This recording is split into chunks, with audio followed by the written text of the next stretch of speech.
Assalamualaikum warahmatullahi wabarakatuh. Halo anak-anak kelas 3. Apa kabar dengan kalian? Semoga kalian semua dalam keadaan sehat walafiat dan tetap semangat di dalam belajar. Kali ini kita belajar di tema 7 ya, perkembangan teknologi. Subtema 2, perkembangan teknologi produksi sandang. Pembelajaran 3. Marilah kita awali dengan membaca basmalah bersama-sama.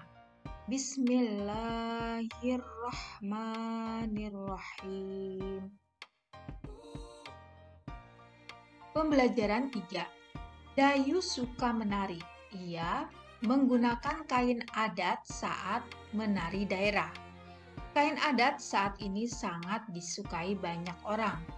Apa yang kamu ketahui tentang kain adat? Ayo membaca anak-anak. Bacalah teks berikut seperti pembaca berita. Judulnya, Kain Adat Indonesia. Indonesia dikenal sebagai negara yang kaya budaya. Salah satu sebabnya karena wilayah Indonesia sangat luas. Setiap daerah di Indonesia memiliki budayanya sendiri. Salah satu kekayaan budaya Indonesia adalah kain adat. Setiap daerah memiliki kain adat. Kain songket dikenal sebagai kain adat orang Melayu. Kain sasirangan dikenal sebagai kain adat suku Banjar di Kalimantan. Orang-orang di Jawa memiliki batik dan lurik. Kain tenun dikenal sebagai kain adat dari Nusa Tenggara. Kain adat Indonesia sangat istimewa. Kain adat dibuat dengan menggunakan bahan yang ada di lingkungan tempat tinggal. Warna kain juga berasal dari bahan alam. Kain adat umumnya dibuat dengan cara ditenun tangan. Nah, ini gambar kain adat ya anak-anak. Kain adat memiliki banyak fungsi. Kain adat dapat digunakan sebagai bahan pakaian sehari-hari. Kain adat biasanya dipakai saat upacara adat. Kain adat juga banyak digunakan sebagai baju tarian daerah. Kain adat sering digunakan dalam upacara perkawinan. Di beberapa daerah, kain adat juga digunakan saat ada keluarga yang meninggal. Kain adat yang paling dikenal adalah batik. Batik ditemukan hampir di semua daerah. Setiap daerah memiliki batik dengan ciri yang berbeda. Batik merupakan pakaian nasional Indonesia. Sebagai rasa syukur akan kekayaan pakaian adat, bangsa Indonesia memperingati Hari Batik setiap tanggal 2 Oktober. Ayo mencoba anak-anak, kamu telah membaca teks kain adat Indonesia.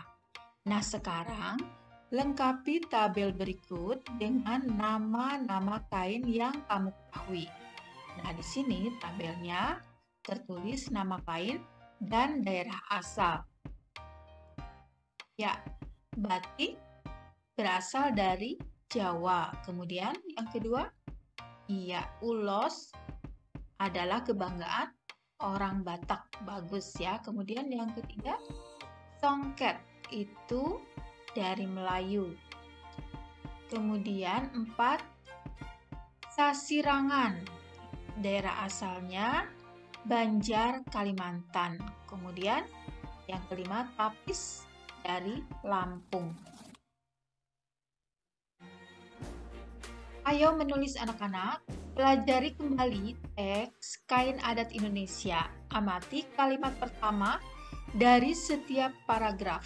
Tuliskan informasi yang kamu dapatkan dari setiap kalimat pertama. Ya, pokok-pokok informasi itu yang terdapat pada paragraf ke-1 adalah, ya betul, Indonesia dikenal sebagai negara yang kaya budaya. Kemudian paragraf kedua, Salah satu kekayaan budaya Indonesia adalah kain adat. Paragraf ketiga, kain adat Indonesia sangat istimewa. Paragraf keempat, kain adat mempunyai banyak fungsi. Paragraf kelima, kain adat yang paling dikenal adalah batik. Ayo membaca anak-anak, masih ingatkah kamu tarian yang Dayu pelajari? Apa yang diceritakan dalam tarian tersebut? Gerakan apa saja yang diperagakan? Cobalah peragakan kembali gerakan tarian tersebut. Tambahkan dengan gerakan sesuai keinginanmu. Ayo menari. Dayu menarikan tari kreasi menenun. Kamu juga dapat berkreasi seperti Dayu. Berlatihlah seperti beberapa hari lalu. Lakukanlah dengan riang gembira. Ayo mengamati anak-anak. Motif kain adat Indonesia sangat beragam. Ada motif bunga, hewan, dan bentuk bangun datar. Amatilah motif kain adat berikut. Motif apa saja yang kamu temukan? Sebutkan. Ya, ada motif bunga, ada motif persegi, segitiga, persegi panjang. Ya, gambarlah salah satu motif yang ada di atas di selembar kertas. Lalu guntinglah sesuai bentuknya. Apakah motif pilihanmu memiliki simetri lipat? Ceritakan hasil temuanmu kepada teman-temanmu. Nah, sekarang amatilah gambar berikut ya. Nah, di sini gambarnya apabila dilipat sama besar. Nah, yang sebelah kiri berbentuk simetris ya, sama. Berarti kalau ditutup, dilipat, menutupi seluruh bagian-bagian sisinya ya. Sedangkan yang tidak simetris, dia tidak menutupi bagian-bagian sisinya. Itu bedanya. Bangun datar memiliki simetri lipat jika dapat dilipat menjadi dua bagian yang sama besar. Lipatan saling menutupi dengan tepat. Memiliki sumbu simetri. Ayo mencoba anak-anak. Gambarlah beberapa bentuk bangun datar yang kamu ketahui. Lalu guntinglah gambarmu mengikuti bentuk. Berlatihlah mencari banyaknya simetri lipat. Tuliskan hasil temuanmu pada tabel berikut. Ya, bentuk bangun datar, misalnya di sini ya, persegi, banyaknya simetri ada, banyaknya simetri lipat ada 4. Kemudian persegi panjang, banyaknya simetri lipat ada 2.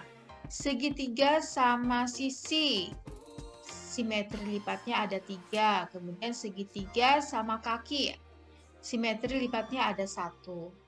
Belah ketupat, simetri lipatnya ada 2. Di sini ada kegiatan bersama orang tua. Orang tua menceritakan tarian daerah dan pengalamannya menari apabila orang tuamu pernah atau punya pengalaman menari. Baiklah anak-anak, sampai di sini dulu pembelajaran kita untuk kali ini. Terima kasih ya kalian sudah menonton videonya hingga akhir. Semoga bermanfaat dan bisa memberikan pemahaman kepada kalian semua. Marilah kita tutup dengan membaca hamdalah bersama-sama. Alhamdulillahirrabbilalamin. Assalamualaikum warahmatullahi wabarakatuh. Sampai jumpa lagi di video berikutnya ya.